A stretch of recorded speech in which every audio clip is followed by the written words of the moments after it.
Hello there, outliers. Niiamah is Shang here, and thank you so much for letting us be a part of your journey here today. We have an incredible treat here.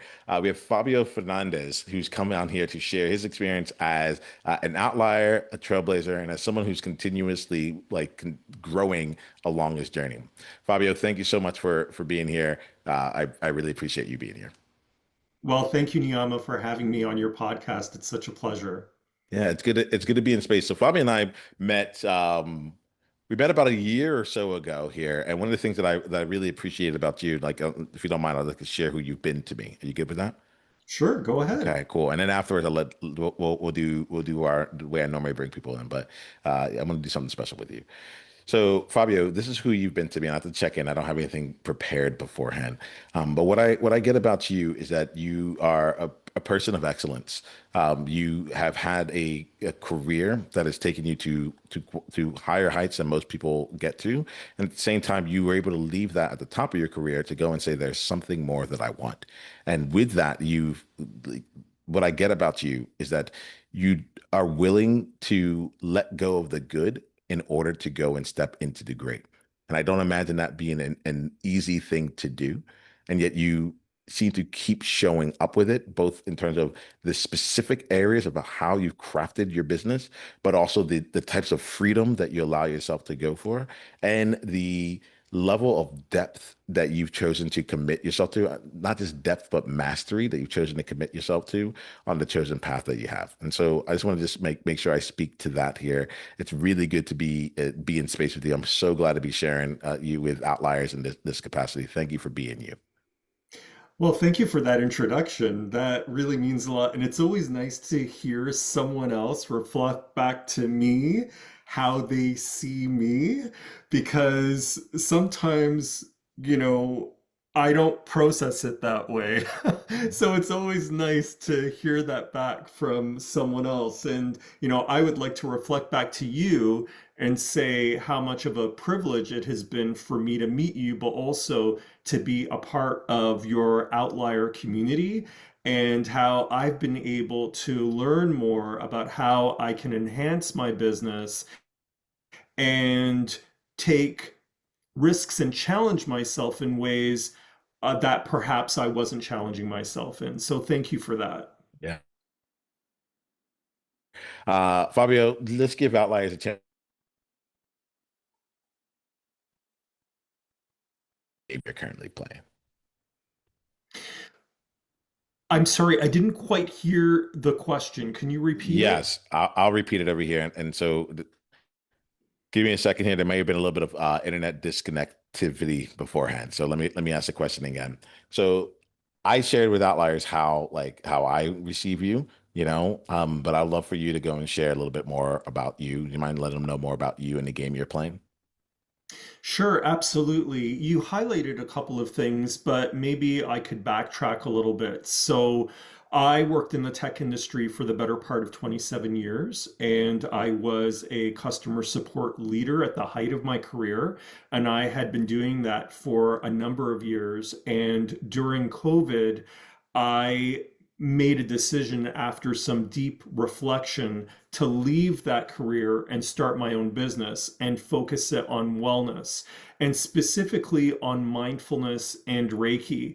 And during the time of my building the business, I recognized that what that falls under is this umbrella of resiliency.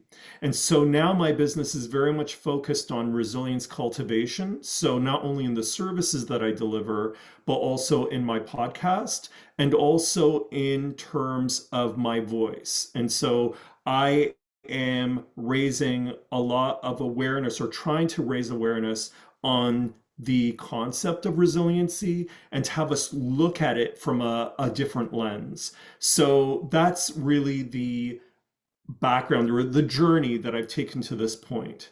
Yeah, there's something in what you said where, I think you spoke it more truly when you said, "I am raising the awareness," than when you added the word trying. And I want to just speak that into this space here. I find that oftentimes the greatest impacts that I experience with people is when they just like declare what they're doing and then they keep making it true. And so in this podcast alone, like awareness is already being raised, and we've just even started here. So Fabio, thank you for that. I think yeah, I think there's something to there's a lot of outliers out there who are listening who have really committed themselves to a path. Like you left like as a customer service leader, right? And then you decided to go and create your own thing. And I think that there's something in that space that in and of itself likely needed some resilience, see, to like be able to actually make that transition smoothly and continue to move on from there. So I'm curious. I'm going to keep a resilience lens on, at least to start out this conversation. Tell me about like how resilience played into your transition from what you had known and what others knew you as at the top of your game to starting something from scratch, something fresh. Absolutely. Thank you for the question. So you're right. I left a career that was stable, that was secure, where I had a regular paycheck, and I got very comfortable in that routine. And I have to say that I am really grateful for that experience. And over that career, I did meet innumerable people, amazing colleagues, mentors, people that I still keep in touch with today. So I do want to acknowledge that in that career, there was a lot that I learned from it. And I do cherish a lot of what I experienced in that career. But when I made the choice to leave, it was really about me understanding that I reached the end of my arc of that career and that I needed to step into a new career that was in alignment with where I was and am at this point in time. And I recognized that had I not done that, I would not be fulfilled. I would not be happy. And that I would always be asking the question, what if?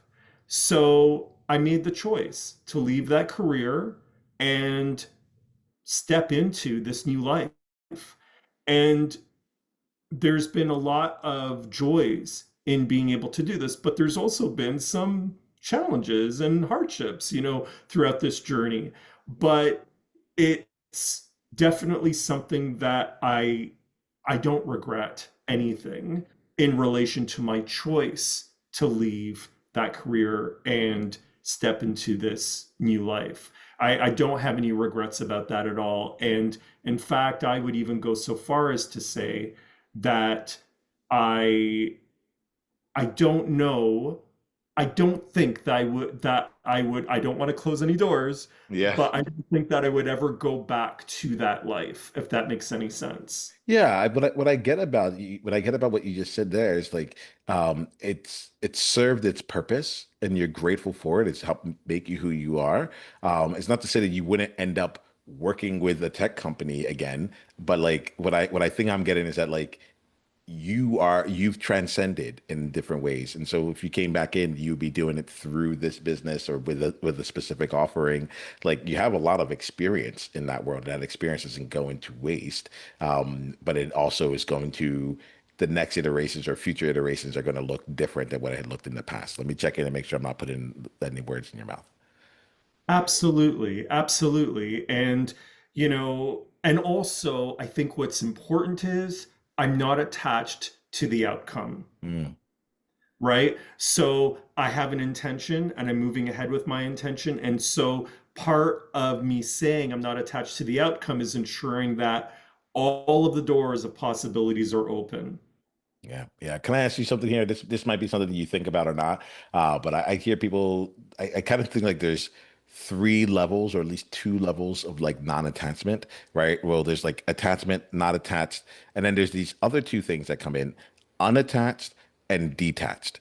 And I'm curious for you, like if out of not attached, unattached and detached, like if there's any separation for you, and what makes being like not attached like kind of like the one that's powerful for you out of the three. And if it's something you haven't thought about, like don't feel like you need to make anything up on it. I spend time thinking about it. I'm wondering if it ties into your work at all. What does it mean for you? Yeah. All right. Cool. Nice. I like that. Bring that one back here. I'll tell you what comes up for me. So I think that the bigger distinction for me ends up being unattached and detached. And I feel like like I think that detached is the more the one that's ends up being a little bit more on like the extremes of it, where I feel like sometimes people like shut themselves off from it. I'm detached. I'm like whatever happens is completely they shut off feeling towards it. Whereas unattached is actually like, I still want this result that I'm looking for. If it happens, awesome. If it doesn't happen, like I'm okay with something else taking place, but I'm not attached to it in that specific area. So I think that unattached and not attached to me feel like very like siblings. But detached is like that cousin that comes in there that seems like it's the same thing, but is like I've experienced people I've experienced a difference when people like have a certain frame of mind towards it or not. I think rather than have you go further into this, I'm gonna actually ask you around like resilience, like your resilience master. This is the place that you play. What's something that seems like it's resilience, but to you, you're able to say like, oh wait, these are actually like worlds apart, or they actually have like two very different end outcomes. Yeah, I think that's a really good question. And I think it actually relates to what you were just talking about, Mhm. right? Because when I reflect on attachment, what I think of is resistance. Mm. So when we are so attached to an outcome, we are actually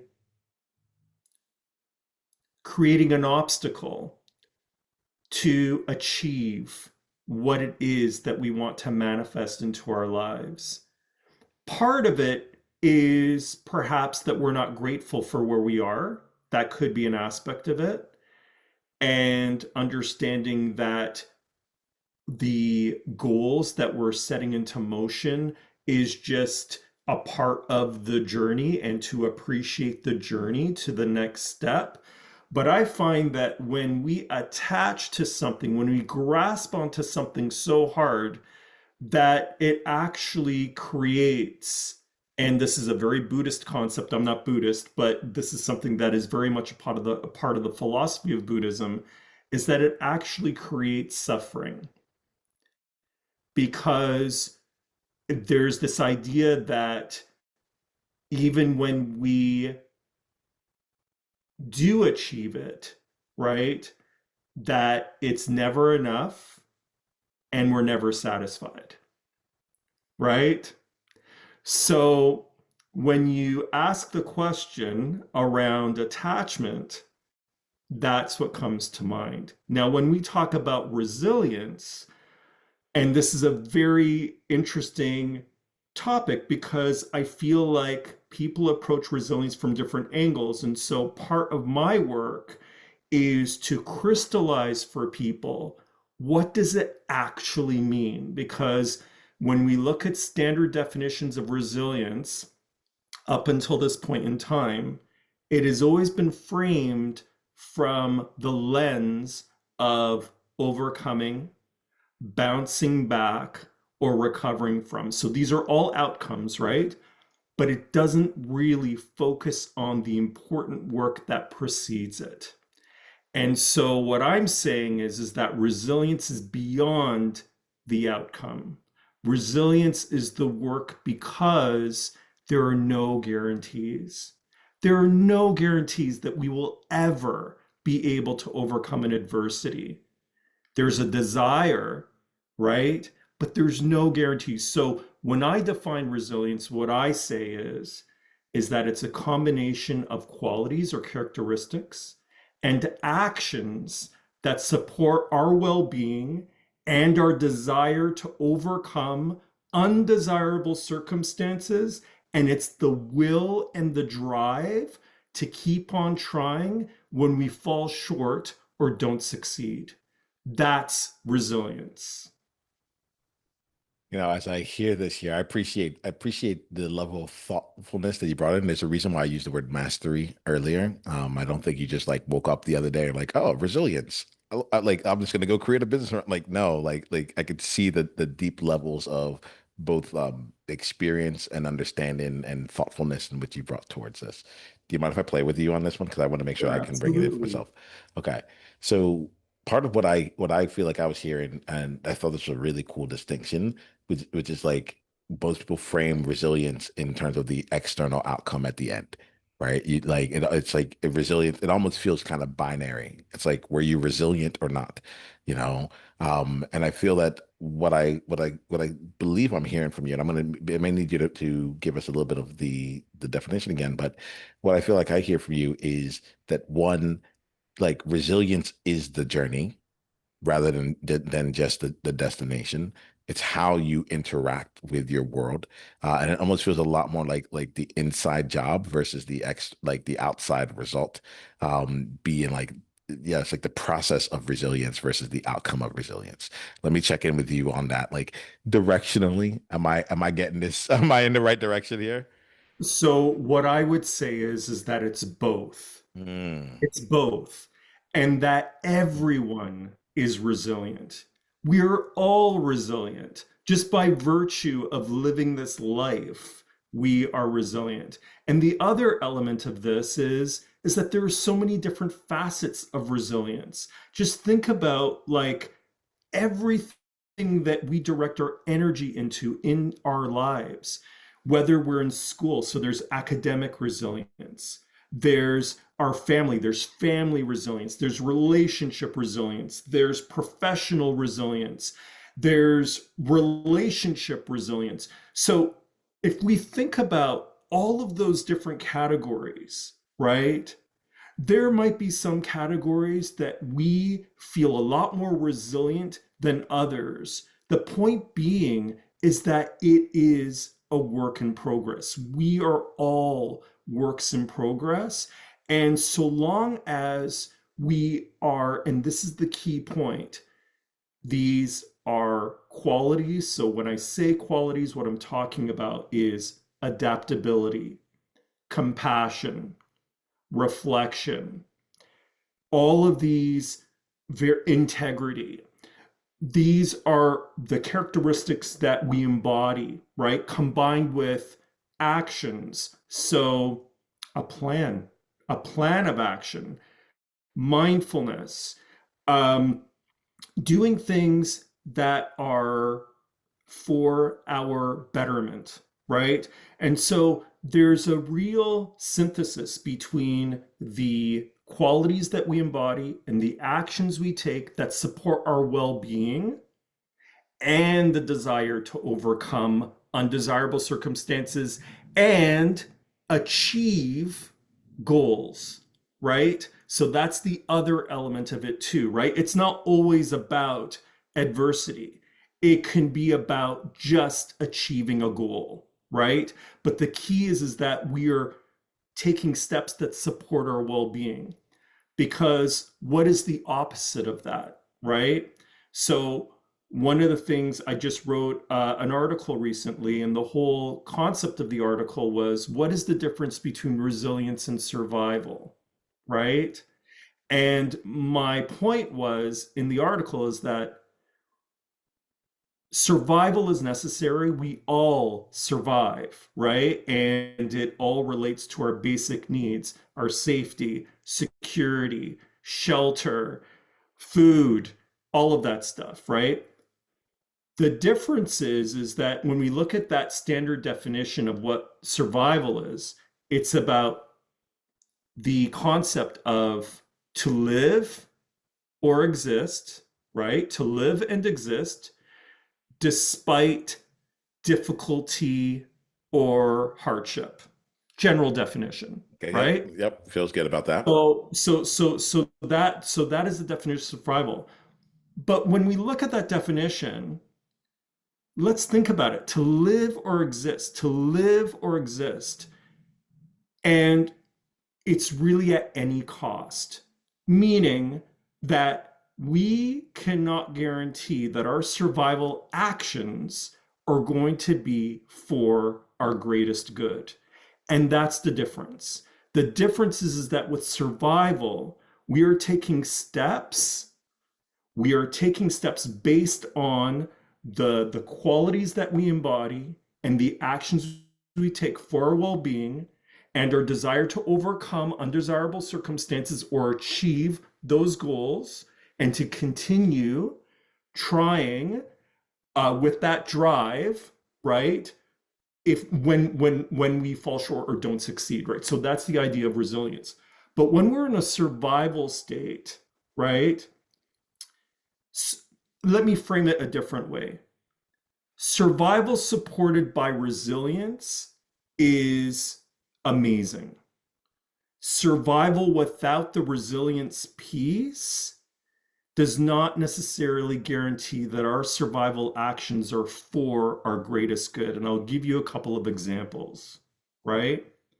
So if I was living in a crime-ridden neighborhood, there are choices that I can take, right? So I can choose to continue going to school. I could choose to get a job. I could choose to do whatever I can to improve my life, Mhm. right? So that maybe I don't have to live in that neighborhood. Or I could choose to join a gang. And so, because of the false sense of security. And so, my point being is that they, in one aspect, you are surviving because it's supported by resilience, by going to school, getting a job, working, doing all of the things that you need to do to get out of that situation. And in the other perspective, you're surviving, but it's not necessarily being supported by resilience. Yeah. And The- so it's a very so that to me is the contrast between the two. Can I pull out what I think I'm hearing here, Fabio? Yeah. So what I think I'm hearing here is that like there's it's the underlying component of it being like for your greater good is something that actually like really stands out when it comes to the resilience, right? So it's not just like actions, it's not just staying in the game, it's not just surviving.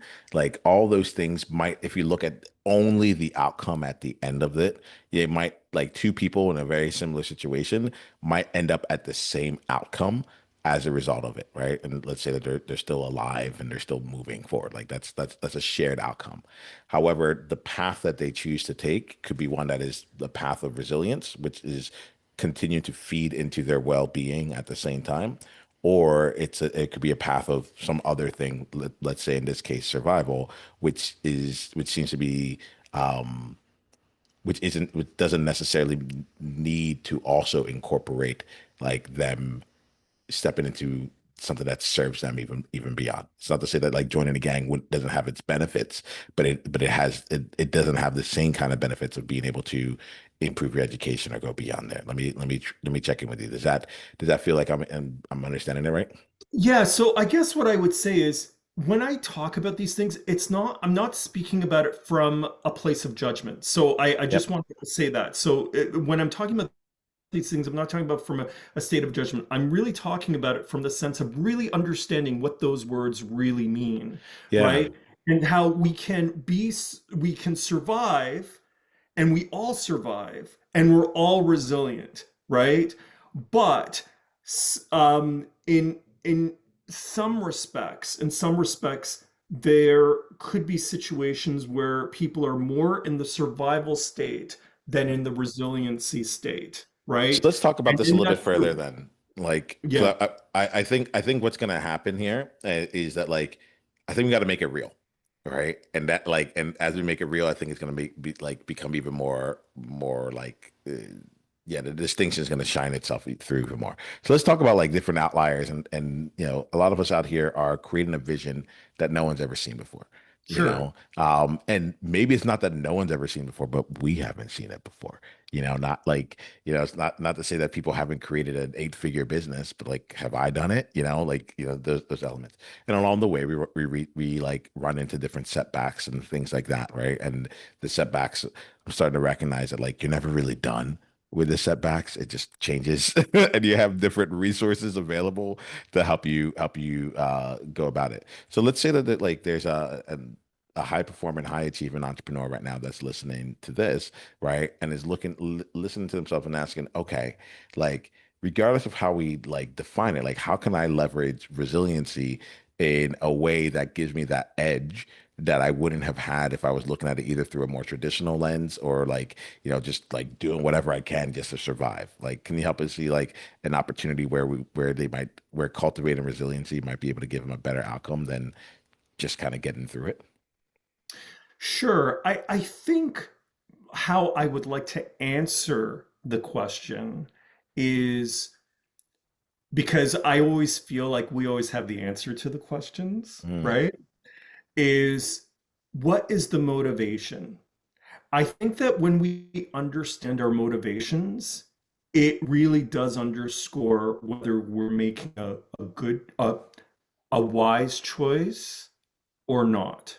mm, Or let me reframe that, a choice that is aligned or misaligned. okay. Okay. So when I say that, I mean, are we making a decision that is motivated by fear? Right? So, for example, we might be in a point in our business where we feel like we're at a crossroad and we feel like, okay, well, do you know what? We need to fire all cylinders because if I don't fire all cylinders, this business is not going to succeed. That might not necessarily be the case, right?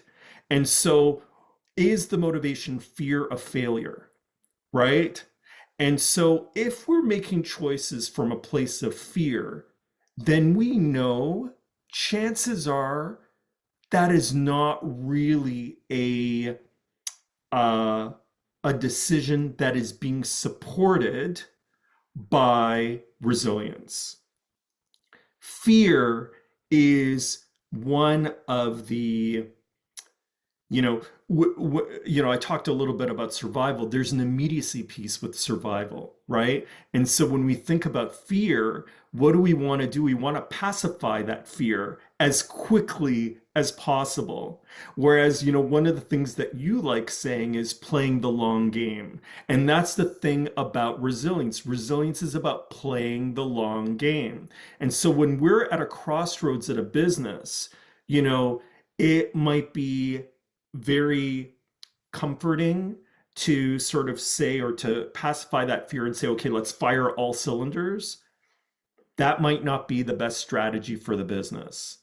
And so it's really a point of reflection, of introspection, of really understanding from an honest point of view. And maybe the answer is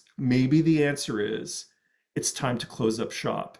That's not a bad answer, right? But it's about really doing the reflection, the introspection, and to connect with the truth of the situation with humility, right? So, humility is another quality of resilience, right? So, that's how I would answer the question. I love this here. I'm going to keep playing with this because I think that you listen, like the people who listen to this, a lot of them are on board, right? They're like, I want to be more resilient, so on and so forth. I think this might be one of the last questions we asked for today. But I want to get into the space of, let's say, like there's, an outlier, a trailblazing business leader who's listening to this and is thinking about like, yes, like I could either use more resiliency for myself or like look the macroeconomic environment has become more unstable. There's so many things that like even if the revenues are the same, like the ways that the external environment is, the rules of the game have shifted, right? For anyone that finds themselves in that position here, like what are some things that they can do to leverage resiliency to help them not just in my mind, it's to weather the storm and to end up ahead as a result of it. Right. So, I would go back to connecting with yourself. So, one of the resiliency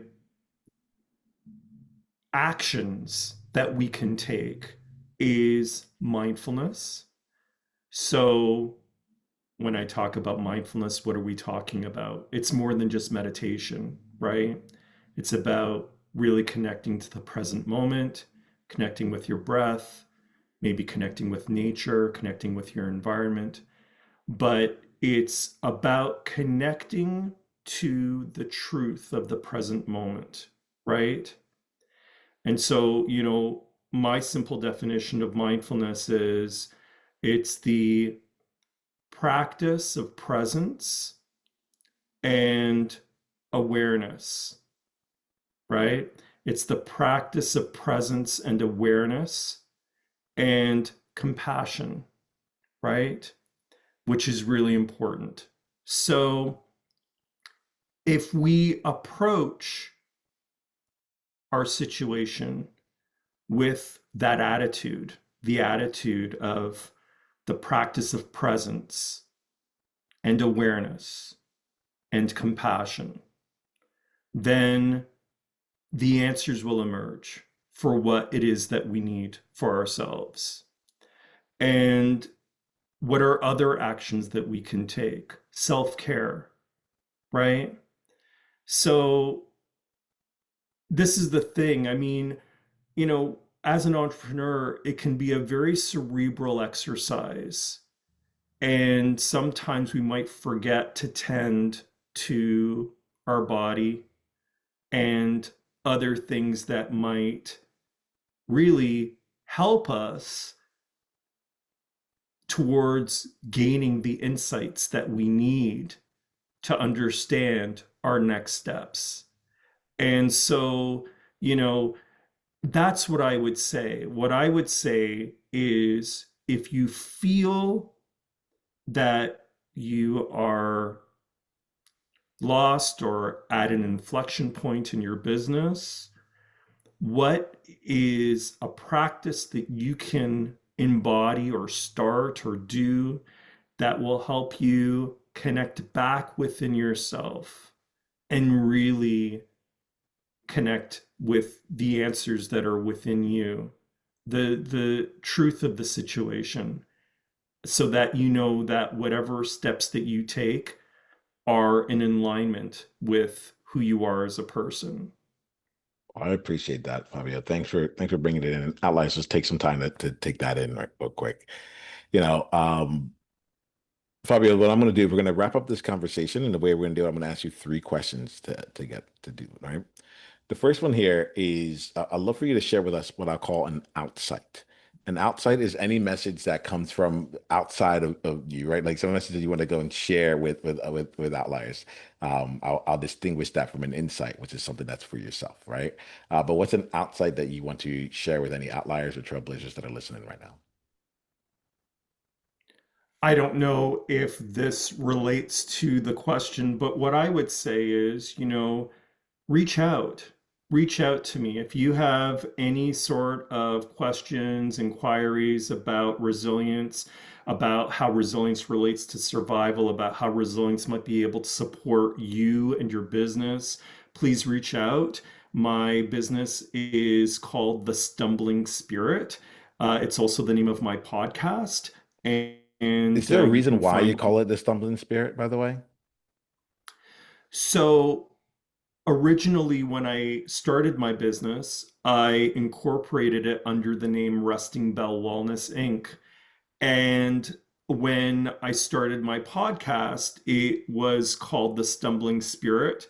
And so I decided to rebrand everything under The Stumbling Spirit. So when we think about what the Stumbling Spirit means, Yeah. right? So in life, and when we think about resilience, resilience isn't a, it isn't a straight line, right? And so as we move through life, at least for me, when I move through life, I have stumbled, right? And Mm. stumbling can mean, falling to the ground. Sometimes it could just be, tripping over our feet, but, staying upright, but in either of those cases, when we stumble, we get up again, right? So there's this idea of continuing, right?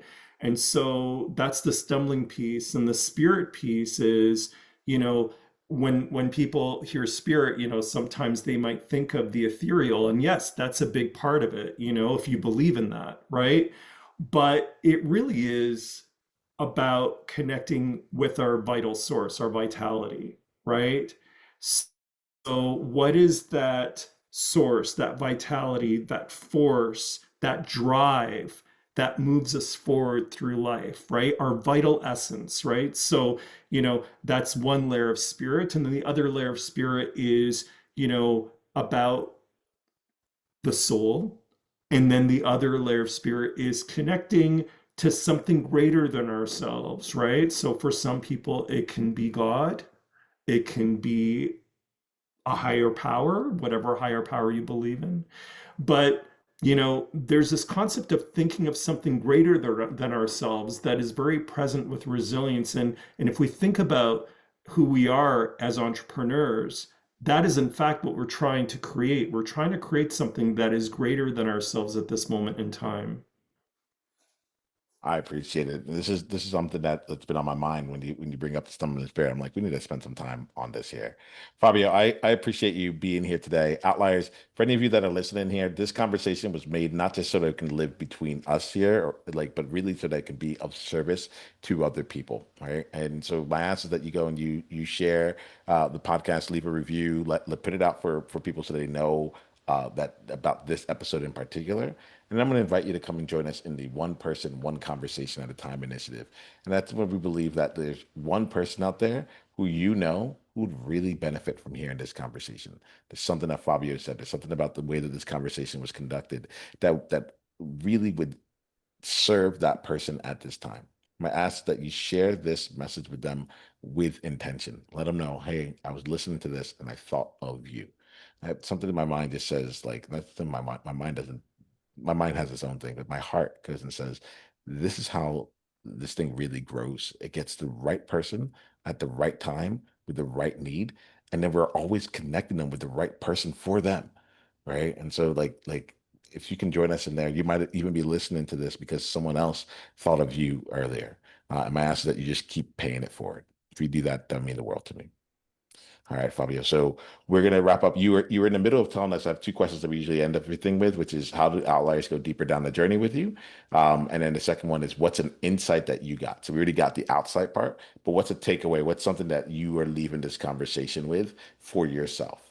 Right. You started telling us about the stumbling spirit and places we can go find you, and I followed up with that. So if you can let us know how we can go deeper down and an insight you have for you, we'll wrap up from today. Yeah, so in terms of an insight, it's really about what I am doing. And the insight is that resiliency is an exploration. And, this is my understanding of what it is today. And my hope is that I'm going to gain a deeper understanding and that I would be able to share that with others as I go deeper into the topic of resiliency. And so, and also I would like to say is, I'm open to hearing what other people have to say.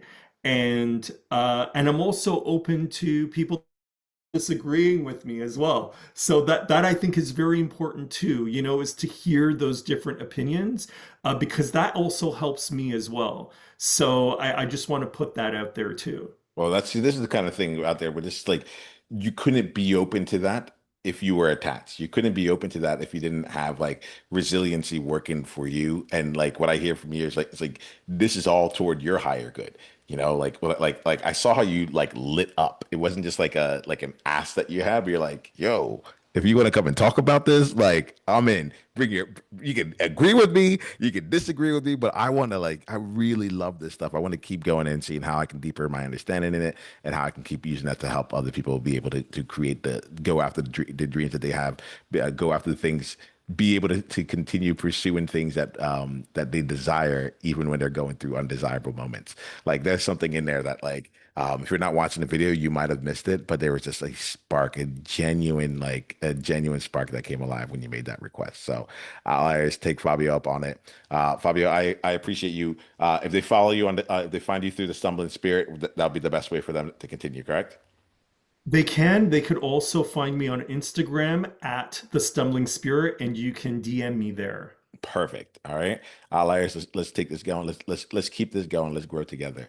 Fabio, thank you so much for being here, sharing your experience, sharing the way that you look at the world. It's been an absolute pleasure. And Larry, until the next time we talk, remember this: be you on purpose. Journey on.